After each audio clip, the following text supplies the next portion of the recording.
जी अस्सलाम वालेकुम वाला एग्रीकल्चर यूट्यूब चैनल पर खुश आमदीद कहते हैं सब भाइयों को। दोस्तों ये स्पेशली वीडियो गंदम के वाले से है। साल 2023 आपको पता सीज़न स्टार्ट हो चुका है और इसके वाले से आपको लम्हा बलम्हा जो अपडेट वगैरह दे रहे हैं। तो आज मार्केट में गंदम का हाईएस्ट रेट कितना लगा है आपके साथ शेयर करते हैं। वीडियो में मज़ीद बढ़ने से पहले आप दोस्तों से गुजारिश है कि जो भाई चैनल पर न्यू हैं चैनल को सब्सक्राइब कर लें, साथ दिए गए बेल आइकन पर लाजमी क्लिक किया करें ताकि आप तक ज़राअत के रिलेटेड तमाम तर खबरें वगैरह और वीडियो के नोटिफिकेशन मिलते रहें और आप ऐसे डेली अपडेट वगैरह आसानी से घर बैठकर ले सकें।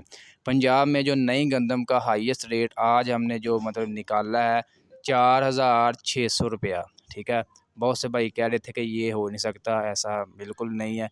नई गंदम लाहौर में मैंने कल भी आपके साथ शेयर किया था, आज भी तकरीबन ये यानी कि 50 रुपया मज़ीद आज इजाफा देखने को मिला बजाय कि कमी के।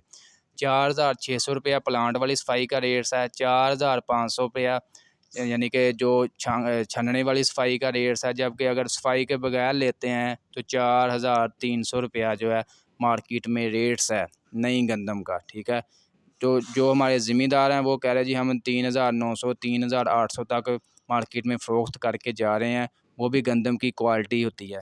जो ज़िम्मेदार जो है सिर्फ वहीं सेल कर देते हैं या कहते हैं कि हमें कोई मेहनत ना करनी पड़े, तो वो उनको फिर ऐसे रेट मिलते हैं। जिन्होंने बिल्कुल रेट का पता करना है, मार्केट में आना है, क्या रेट चल रहा है, उनको अच्छे रेट्स लग सकते। तो दोस्तों ये थी गंदम के हवाले से लाहौर की अपडेट। आज की वीडियो अच्छी लगी वीडियो को लाइक कर दें।